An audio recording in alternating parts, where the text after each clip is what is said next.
الشيطان الرجيم. بسم الله الرحمن الرحيم. لقد جاءكم رسول من أنفسكم عزيز عليه ما عنتم حريص عليكم بالمؤمنين رؤوف رحيم. Telah datang kepada kalian seorang Rasul dari kalangan kalian sendiri. Ia merasa sangat berat terhadap derita yang kalian alami. Ia sangat mengharapkan keselamatan dan kebaikan kalian. Ia sangat kasih sayang terhadap orang-orang mukmin. Qad ja'akum minallahi nurun wa kitabun mubin. Telah datang kepada kalian dari Allah cahaya dan kitab yang menerangkan.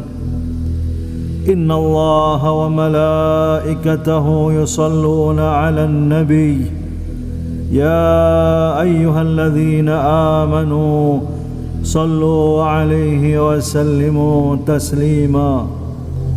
Sesungguhnya Allah dan para malaikatnya menyampaikan salawat kepada Nabi. Wahai orang-orang yang beriman, sampaikanlah salawat kepadanya dan berikanlah salam penghormatan kepadanya.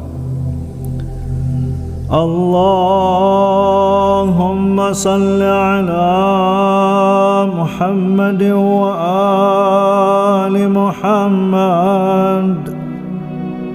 Allahumma salli ala Muhammad wa ali Muhammad.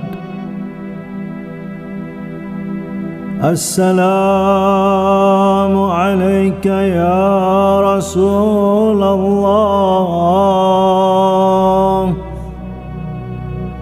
Assalamu alayka ya Khalilallah. Assalamu alayka ya Nabi Allah. Assalamu alayka ya Safi Allah. Assalamu alayka ya Rahmat Allah. Assalamu alayka ya Khiyarat Allah. Assalamu alayka ya Habib Allah. Assalamu alayka ya Najib Allah. Assalamu alayka ya Khataman Nabiyyin. Assalamu alayka ya Sayyidal Mursalin. Assalamu alayka ya Nur Allah alladhi yustadha'u bih. Assalamu alayk wa ala ahli baytika at-tahirin al-hadin al-mahdiyin wa rahmatullahi wa barakatuh. Ya Allah, Ya Rahman, Ya Rahim. Wahai pencipta dan penguasa alam semesta, wahai yang rahmatnya meliputi segala sesuatu, wahai yang kebaikannya abadi, lidah ini takkan mampu merangkai kata-kata untuk mengungkapkan rasa syukur kepadamu. Kami memohon dengan segala kelemahan yang ada pada kami, jadikanlah kami orang-orang yang bersyukur. Ya Allah, Engkau telah karuniakan kami dari rahmat-Mu yang tak terhingga. Kau telah utus untuk kami cahaya-Mu, makhluk pilihan-Mu, hamba-Mu yang paling mulia, Nabi Agung Muhammad salawatuka alaihi wa alih. Engkau utus untuk menerangi hati sanubari kami. Engkau utus untuk membimbing kami, mendidik kami, membawa kami kepada cahaya kebenaran. Betapa agungnya Rasul-Mu. Engkau nyatakan sendiri dalam Al-Quran, kitab suci-Mu, wa innaka la'ala khuluqin azim.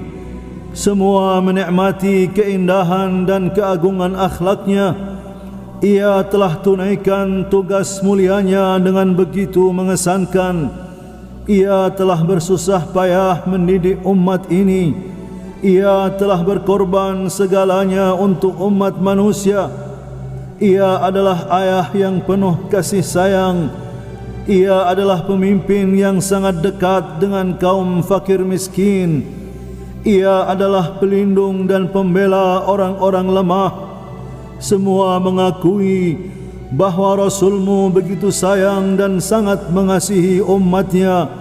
Azizun alaihi ma anittum, harisun alaikum bil mu'minina raufur rahim.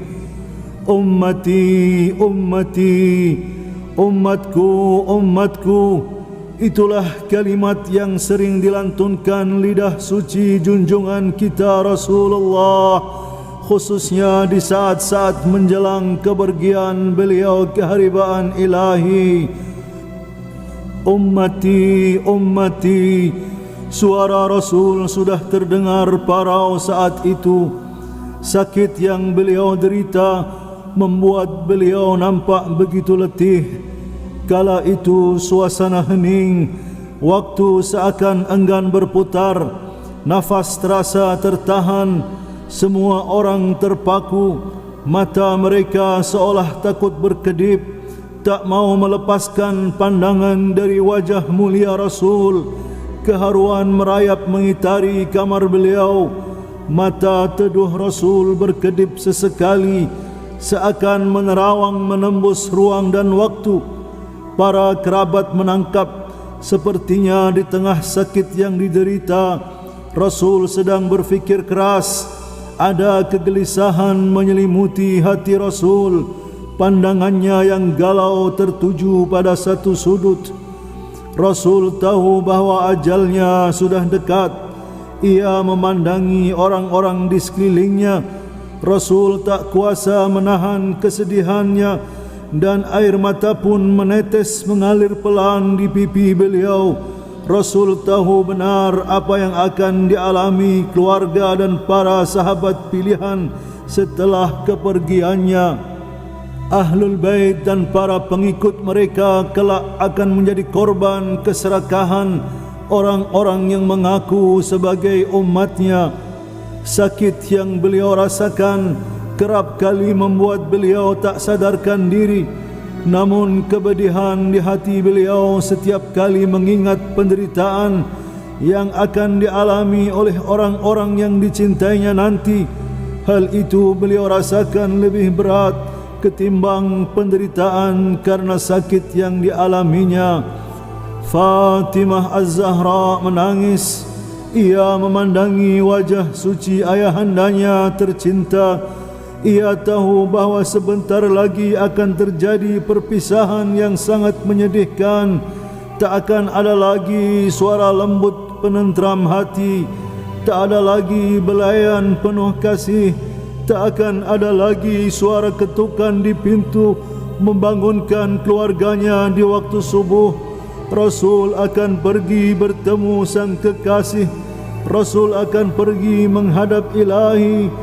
Tahu akan kesedihan putrinya Rasul meminta Fatimah untuk mendekatkan wajahnya, wajah yang selalu dipandanginya apabila beliau merindukan surga, wajah yang selalu diciuminya bila beliau merindukan wewangian surga. Rasul pernah bersabda, Fatimah haura insiyah, kullama ishtaqtu ilal jannati qabbaltuha. Fatimah adalah bidadari yang berupa manusia yang diciptakan dari benih-benih surga. Setiap aku rindu kepada surga, aku menciuminya. Fatimah menempelkan kepalanya di wajah ayahnya, lalu ayahnya berbisik, ajalku sudah dekat, bertakwalah kepada Allah subhanahu wa ta'ala dan bersabarlah. Fatimah pun tak mampu menahan tangis. Rasul memahami kepiluan putrinya. Rasul yang penuh cinta dan kasih sayang berusaha menghapus duka putrinya.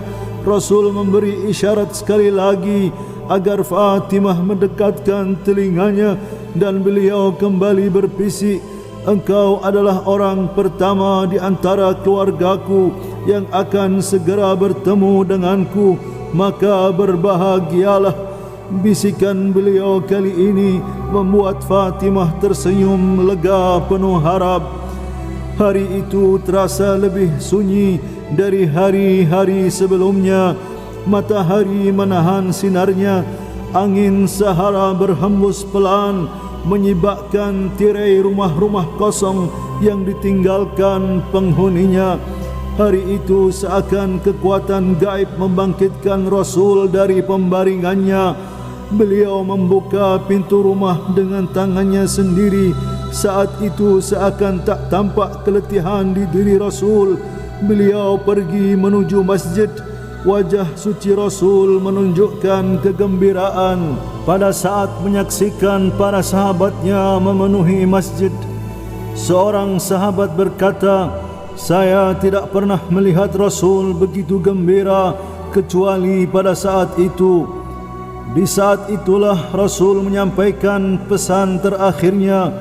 Beliau menyampaikan peringatan agar umatnya senantiasa waspada akan datangnya fitnah besar yang apinya telah disulut oleh kemunafikan. Itulah kali terakhir Rasul masuk ke dalam masjid dan kemudian keluar untuk selama-lamanya. Dalam sebuah riwayat, Rasulullah sallallahu alaihi wasallam menyebutkan, di antara yang paling sedikit yang dapat diraih umat manusia adalah yakin, dan kedua adalah kemantapan dalam ketabahan. Barang siapa yang mendapatkan keduanya, maka tiadalah dia merisaukan kekurangan masa lalunya, di mana dia tidak berkesempatan memperbanyak salat malam dan salat sunnah lainnya. Tapi yang paling aku khawatirkan adalah bila dibukanya pintu-pintu dunia oleh Allah bagi kalian sesudah kepergianku, maka sebagian dari kalian akan mengingkari sebagian yang lain. Dan pada saat itu pula para penghuni langit akan mengingkari kalian. Barang siapa yang tabah, maka jayalah ia dengan kesempurnaan pahala. Allah berfirman dalam surah An-Nahl ayat 96, apa yang ada di sisimu akan lenyap, dan apa yang ada di sisi Allah adalah kekal, dan sesungguhnya kami akan memberi balasan kepada orang-orang yang sabar dengan pahala yang lebih baik dari apa yang telah mereka kerjakan. Ummu Salamah radhiyallahu anha juga pernah meriwayatkan bahawa Rasul berwasiat agar kalian bertakwa kepada Allah, dan aku sangat memohon kepada Allah agar memperhatikan kalian, dan aku titipkan kalian kepadanya. Aku adalah peringatan yang nyata bagi kalian, dan janganlah kalian menyombongkan diri di hadapan para hamba Allah dan di bumi Allah, karena Allah telah berfirman, negeri akhirat itu kami jadikan untuk orang-orang yang tidak ingin menyombongkan diri dan berbuat kerusakan di muka bumi, dan kesudahan yang baik itu adalah bagi orang-orang yang bertakwa. Detik demi detik berlalu, keadaan Rasul semakin parah. Sakit yang dirasakan sudah melampaui kekuatan fisiknya. Beliau sudah tidak mampu berkata sepatah kata pun. Bibir yang selalu menyerukan kebenaran terkatup sudah. Madinah dipayungi kebisuan. Wajah-wajah murung memenuhi setiap sudut kota, mengisyaratkan kesedihan mendalam. Langit seakan menangis menurunkan gerimis. Suara panggilan malaikat maut serasa terdengar begitu jelas di telinga orang-orang yang mencintai Rasul. Ada suatu yang memenuhi benak keluarga Rasul dan para sahabat pilihannya. Rasul akan pergi dan mereka akan ditinggalkan. Kepiluan menyesakkan dada. Apa yang akan terjadi setelah kepergian beliau? Siapa yang akan membela mereka sepeninggal Rasul? Rasul terbaring lemah dikelilingi keluarganya. Di luar para malaikat sedang menunggu izin dari Rasul untuk menjalankan tugas mereka. Rasul melihat ke arah mereka dan meminta mereka untuk menunggu, dan mereka pun menunggu. Kekasih ilahi Muhammad, sang wujud kebenaran, begitu tingginya tempat beliau di sisi Allah, hingga kematian pun hanya akan datang dengan kerelaannya. Kematian sudah mendekati pintu rumah Rasul. Penghuni Baqi sudah menantinya. Permadani telah digelar dari sorga oleh para malaikat untuk menyambut kedatangan sang manusia pilihan. Semua orang di ruangan itu menahan nafas. Setiap helaan nafas Rasul seakan menggetarkan setiap molekul benda yang berada di sekitarnya. Ali alaihissalam meletakkan kepala Rasul di pangkuannya hingga wajah Rasul menempel di dadanya. Dada yang dipenuhi oleh kecintaan dan keimanan kepada Allah dan Rasulnya. Dulu Ali besar di bawah bimbingan Rasul, kini sang pengasuh mulia terkulai lemah di pangkuan Ali saat menjelang ajalnya. Di samping Rasul ada cawan berisi air. Ketika Rasul tersadar untuk beberapa saat, beliau memasukkan tangannya ke dalam cawan lalu membasuh wajahnya dengan air seraya berdoa, Allahumma ya Allah, Allahumma ya Allah, tolonglah aku dalam menghadapi sakaratul maut, tolonglah aku dalam menghadapi sakaratul maut. Kata-kata beliau membuat malu sang malaikat maut. Allah memberiku kemampuan untuk bisa mencabut nyawa manusia dengan mudah, seolah aku hanya tinggal menempatkan ruh mereka di antara jari-jariku dan menariknya, dan aku tidak memerlukan izin dari siapapun kecuali Allah saja. Tapi ada seorang hamba yang dicintai oleh Allah hingga aku hanya dapat mengambil ruhnya bila hamba itu mengizinkan. Dia adalah Muhammad Rasulullah. Dia adalah Muhammad kekasih Allah. Itulah kata-kata malaikat maut yang mengisyaratkan ketinggian maqam Rasul. Nampak kemudian Rasul memegang tangan putrinya Fatimah, lalu meletakkannya di tangan Ali bin Abi Talib. Rasul menangis. Fatimah tak kuasa membendung air matanya.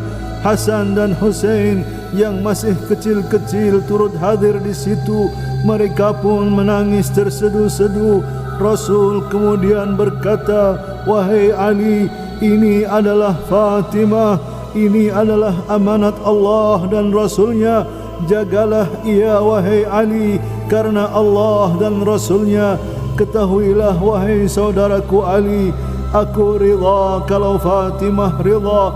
begitu pula Allah dan para malaikatnya. Kemudian Rasul memeluk mereka semua dan berkata, aku selalu bersama kalian dan bersama orang-orang yang mencintai dan mengikuti kalian. Keharuan begitu mencekam. Kemudian Rasul menjulurkan kedua kaki mulia beliau. Kening suci mulai nampak berkeringat. Cahaya semakin memancar dari wajah beliau. Lalu terdengar beliau menjawab salam malaikat.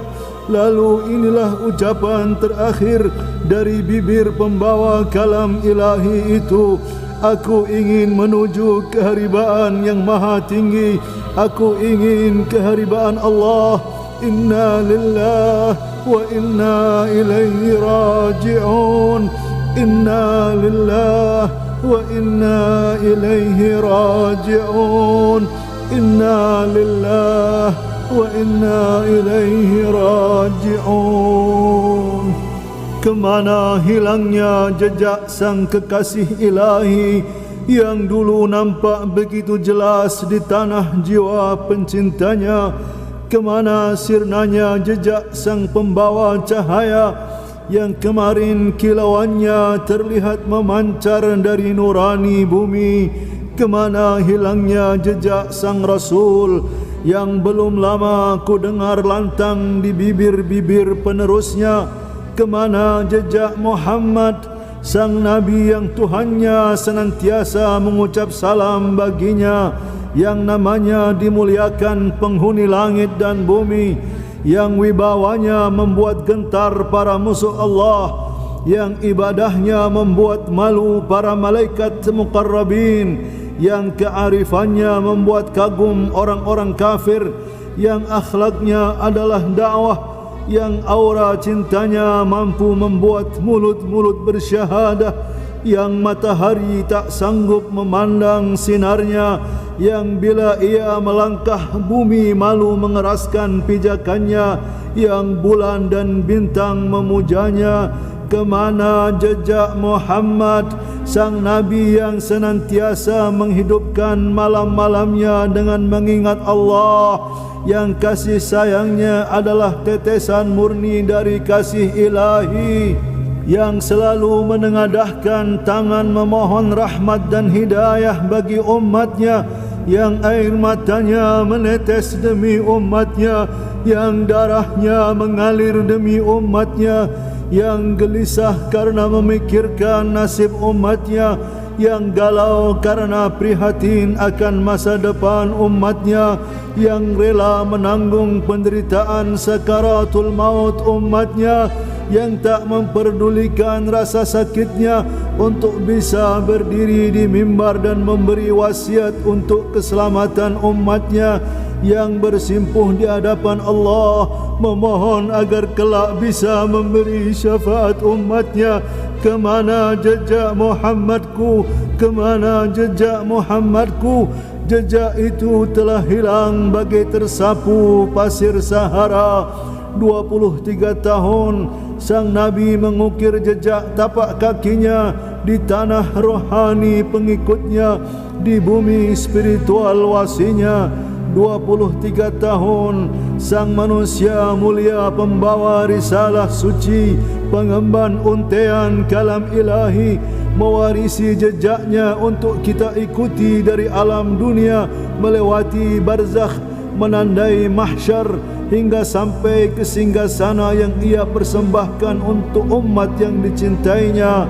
23 tahun jejak kaki sang Nabi berlumuran darah, terinjak kerikil tajam yang disebarkan musuh-musuhnya, melepuh dibakar api Sahara. Namun beliau tetap berjalan, beliau tetap ingin mewariskan jejaknya untuk kita.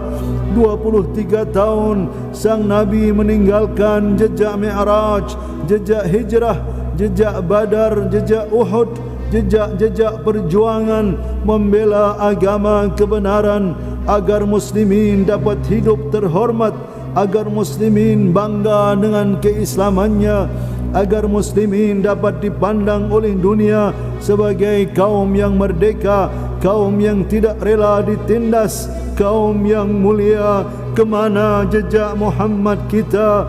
Jejak itu telah hilang bagai tersapu ombak lautan.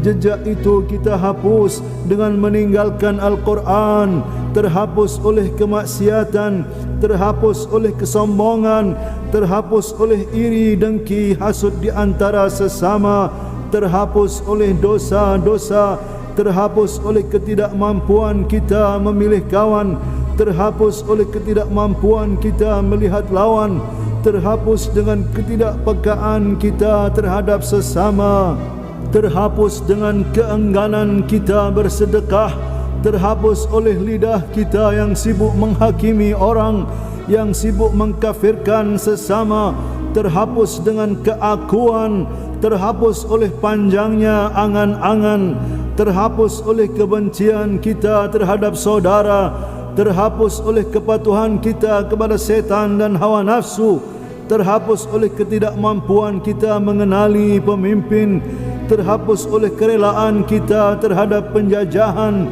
terhapus oleh rasa takut kita menghadapi kezaliman, terhapus oleh rasa malas kita untuk berjuang di jalan Allah, terhapus oleh kecintaan kita pada yang fana, terhapus oleh keraguan kita pada yang abadi, terhapus oleh pesimisme, terhapus oleh kita yang membiarkan tumbangnya kebenaran dan berdirinya kebatilan. Kita hapus dengan membuka pintu rumah kita untuk dimasuki oleh antek-antek iblis.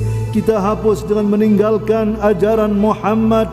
Kita hapus dengan menurunkan bendera Muhammadi dan mengabaikannya di tanah berlumpur hingga tak lagi terlihat warnanya, tak terbaca semboyannya, tak tercium wanginya, tak nampak lambangnya.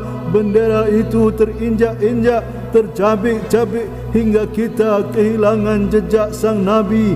Jejak sang Nabi yang dulu mampu merubah zaman kejahilan menjadi zaman pencerahan, kita hapus dan kini kita telah kembali kepada kejahilan.